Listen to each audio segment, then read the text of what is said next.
Hello everyone, welcome back to my channel. I hope you all are doing well and you are also preparing pretty well for your July CSIR as well as जो लोगों का target दिसंबर 2024 है उन लोगों के लिए ये series है. So this is the very first video of the December online course.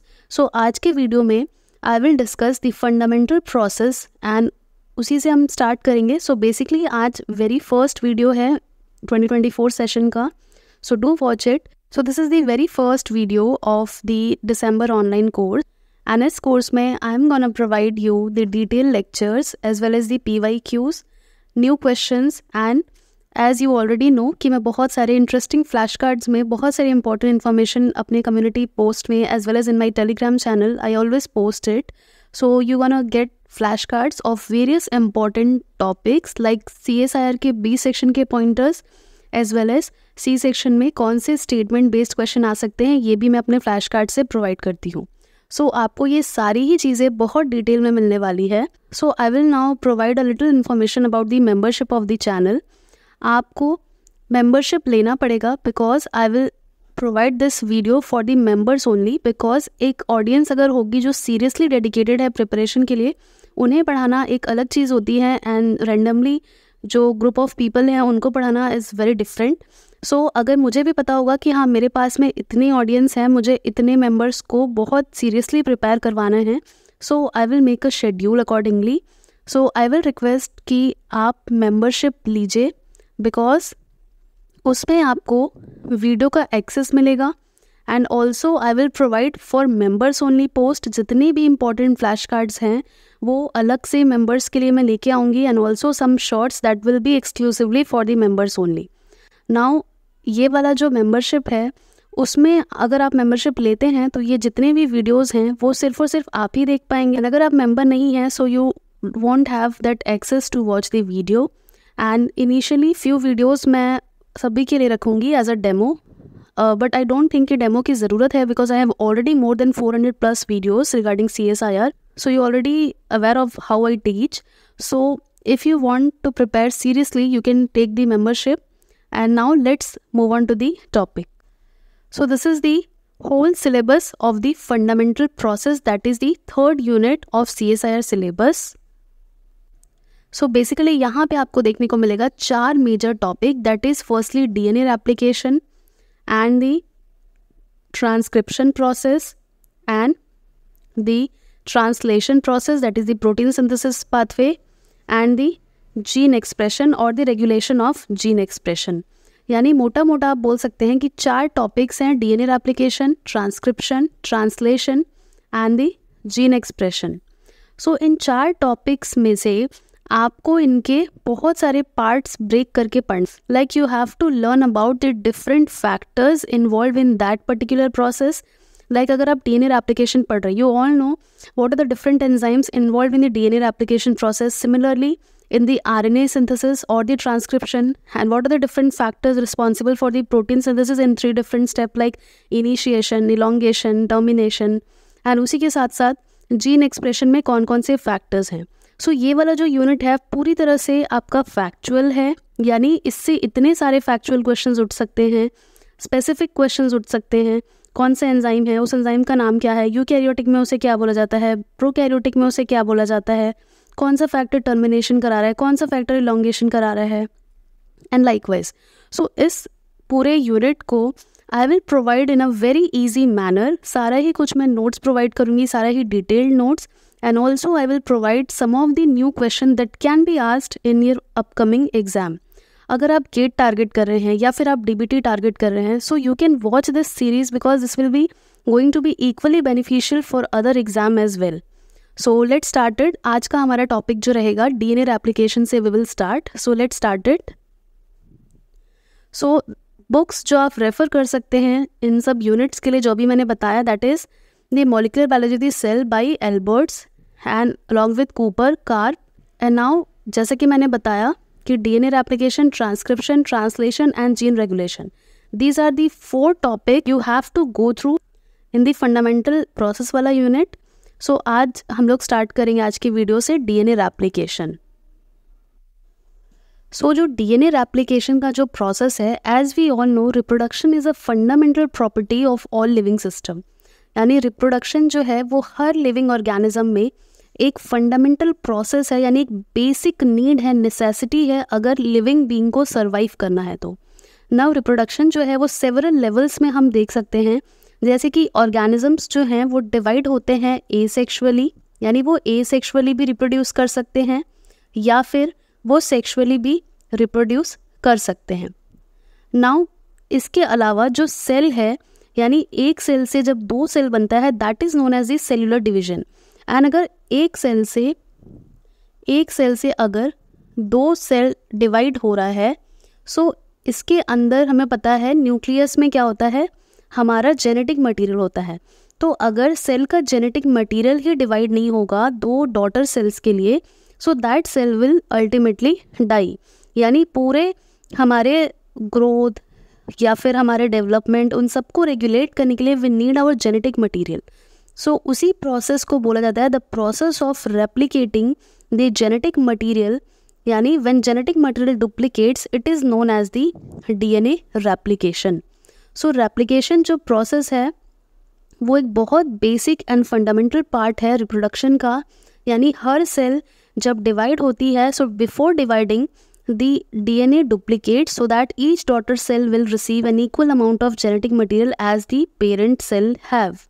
Now ये होने के लिए क्या करना पड़ता है, DNA को सबसे पहले अनवाइंड होना पड़ता है। Now DNA को अगर रेप्लिकेट होना है, it needs to be unwind first। यानी DNA जो है वो हमें पता है कि it is a duplex kind of structure, ऐसे डबल स्ट्रैंड हैं जो कि एंटी पैरेलली रन करते हैं। तो अगर ये सेपरेट नहीं होंगे, यानी ये अलग नहीं होंगे, तब तक क्या होगा, रेप्लिकेशन का प्रोसेस नहीं होता है। एंड दिस ये जो डबल स्ट्रैंड से सिंगल स्ट्रैंड में कन्वर्जन है, this process is known as the unwinding. And यहाँ से ही स्टार्ट हो जाते हैं अलग अलग एंजाइम का फंक्शन। यानी डीएनए के इनिशिएशन में बहुत सारे प्रोटीन्स का रोल है that act as a important initiation factor to initiate the replication process. So ये जो डीएनए है डबल स्ट्रैंडेड, जब ये अनवाइंड होता है तो ये ही एक्ट करता है एज अ टेम्पलेट। टेम्पलेट मतलब क्या होता है, यानी ये ही next new round of DNA replication के लिए एज अ टेम्पलेट काम करेगा। यानी इसी के कॉम्प्लीमेंट्री स्ट्रैंड का सिंथेसिस होगा, that will be the daughter strand और the newly synthesised strands of DNA. Now eukaryotic cell में रेप्लिकेशन जो है it is during the S phase, that is the synthesis phase of interphase during the cell cycle. Now next and the important point, जो DNA replication होता है, DNA replication के 3 अलग अलग modes हो सकते हैं। यानी जो स्ट्रक्चर प्रपोज किया गया था by the Watson and Crick in 1953, so यहाँ से एक की पॉइंट बन गया, 1953 में जो डीएनए का स्ट्रक्चर था that was proposed by Watson and Crick. अब उन्होंने जो ये प्रोसेस दिया था उसके बाद कुछ कॉन्सेप्ट्स भी दिए थे, लाइक जो डीएनए है, डीएनए के 2 स्ट्रैंड, उन दोनों के ही बीच में they are held together by the hydrogen bond. अब उन्हें अगर रेप्लिकेट होना है तो सबसे पहले अनवाइंड होना होगा। नाउ इसके अलावा उन्होंने ये भी प्रपोजल दिया था कि जो डीएनए है when it replicates, each of the daughter duplex should consist of one complete strand inherited from the parental duplex and one complete strand that has been newly synthesized, या जिसे आप बोल सकते हैं सेमी कंजर्वेटिव रेप्लिकेशन। फिर से मैं बताती हूँ सिंपल लैंग्वेज में।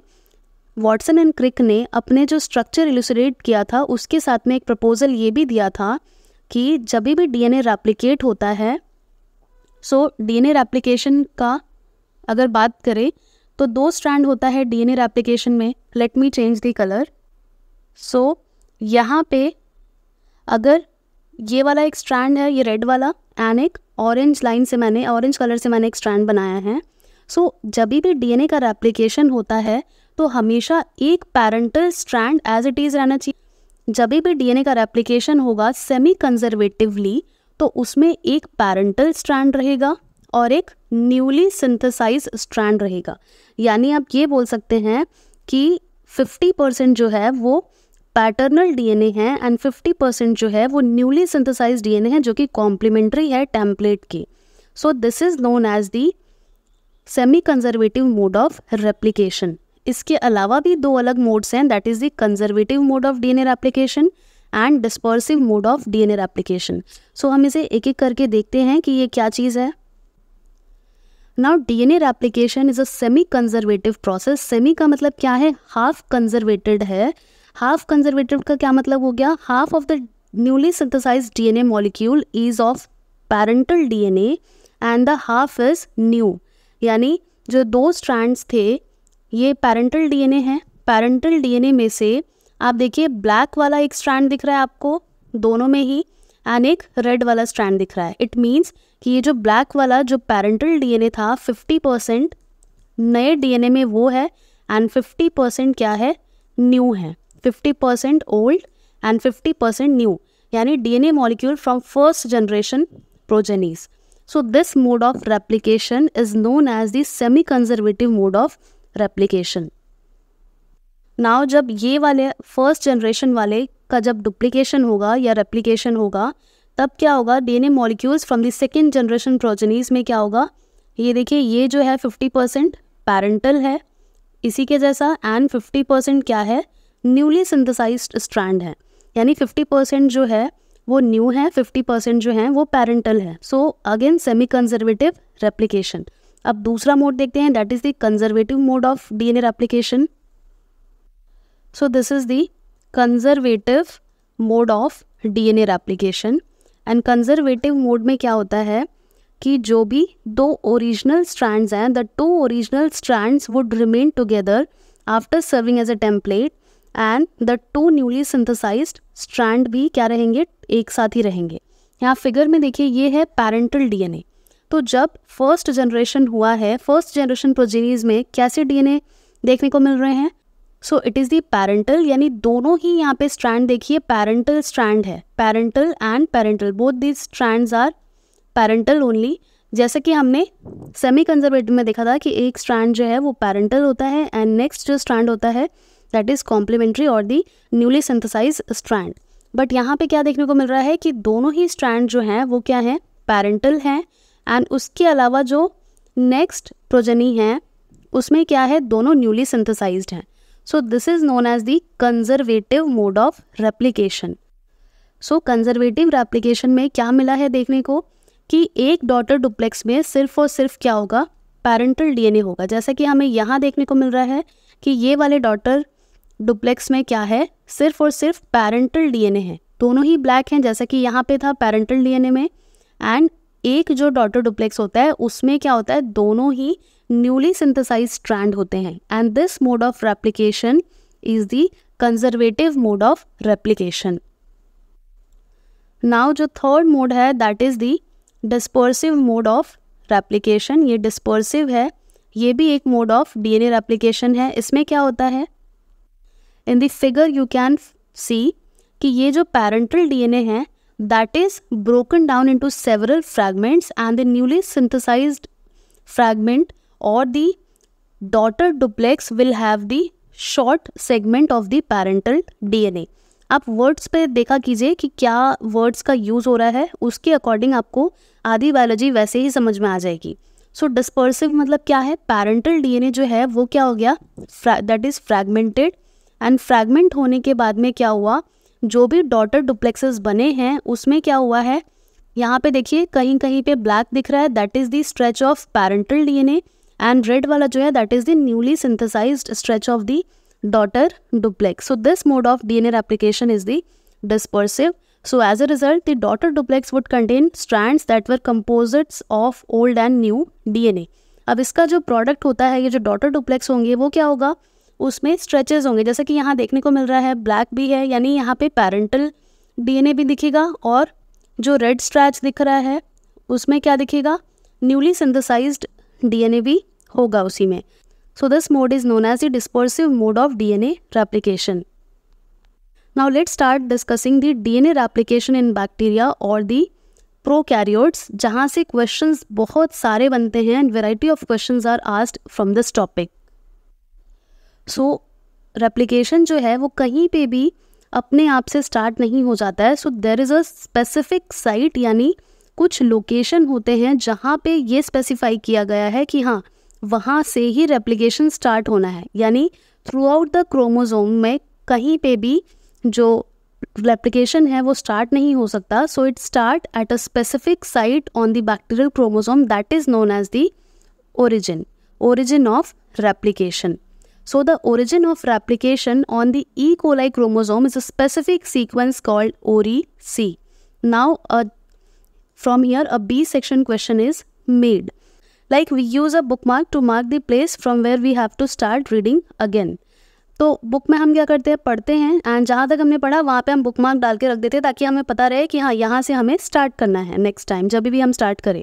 सो लाइकवाइज पूरे क्रोमोसोम में भी सर्टेन जगह पे क्या होता है, कुछ स्पेसिफिक सीक्वेंस होते हैं that is the recognising sequence कि हाँ यहीं से रेप्लिकेशन का जो प्रोसेस है वो स्टार्ट होना है. सो वहाँ उस प्लेस को क्या नाम दिया जाता है, ORI-C इन द प्रोकैरियोट्स, जहाँ पे नंबर ऑफ प्रोटीन्स बाइंड होती हैं to initiate the process of replication. Now the number of proteins वाला जो टॉपिक है that is very much important, that will be discussed in the part 2 of this same video. So once initiated, replication proceeds outward from the origin in both direction, that is bidirectionally. So इस slide से क्या क्या questions उठ सकते हैं कि prokaryote में जो रेप्लिकेशन होता है that is bidirectionally, and the origin of replication from where the DNA replication starts in prokaryotes is the ORI-C, and जो ORI-C है वहाँ पे नंबर ऑफ प्रोटीन्स बाइंड करते हैं. कौन कौन से स्पेसिफिक इनिशिएटर प्रोटीन्स हैं to start the DNA replication, I will let you know बहुत ही प्रॉपर एंड ईजी पॉइंटर्स में in the second part of the video. So you do watch that video also. So this is all for the part 1 video. I will continue this same topic in the next part tomorrow. So stay tuned and do watch the shorts of the channel as well as the community post if you are targeting the July CSIR, because I post some important flashcards there. And thank you so much for watching.